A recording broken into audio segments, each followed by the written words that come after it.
Like all the Biden administrators supporting the Israeli government, like denying what is going on, denying reality, denying the fact that the Israeli government is committing a genocide, is truly psychopathic.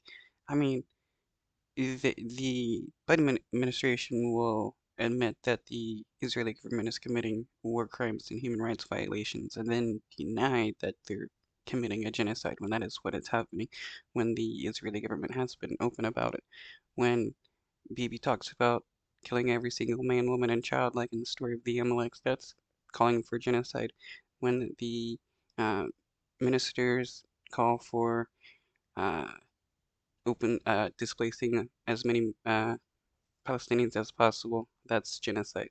When the ministers talks about um, making Gaza so uninhabitable that people die or leave, that's genocide. Jake, how do you? The back of the room. All right, I'll take you last. Yeah. Awesome, thank you. We're a package deal. Egypt has said that they will support South Africa's case at the ICJ against Israel for genocide. How is that affecting the negotiations right now, the situation in general, and what is Washington's message to Cairo about this decision on their part? I can't say that it's helpful to the discussions between Egypt and Israel to try to sort out the humanitarian assistance and access issues, but I do know that Egypt, Israel, the United States, the United Nations, we are all trying to work together to figure out a way forward. So last question. Thank you. You said at the start of this that you don't believe what's happening in Gaza is genocide. What criterion are you using?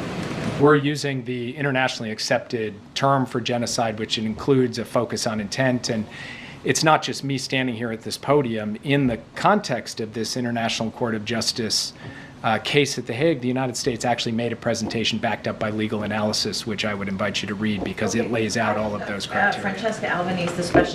Yeah, the United States is not using an actual recognized definition of genocide to say Israeli government. They're just using what the Israeli government and what the United States wants to kind of define as a genocide, because what the Israeli government is doing is a genocide, and denying that is psychopathic.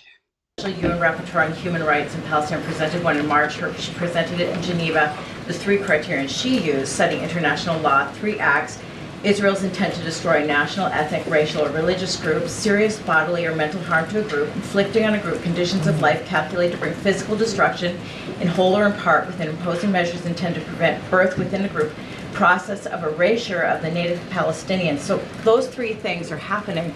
How can you say genocide's not being committed? As I just told you, I think the best way for me to answer that question is actually to ask you to look at the laydown that we gave. Which are you saying this isn't happening? I'm sorry, I thought you asked.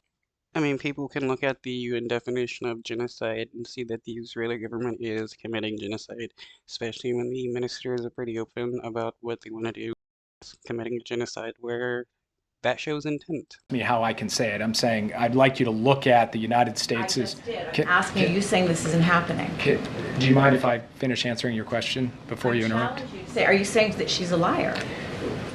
The United States has laid down at the International Court of Justice in writing, in detail, its position on this issue, and I'd ask you to read it. Thank you.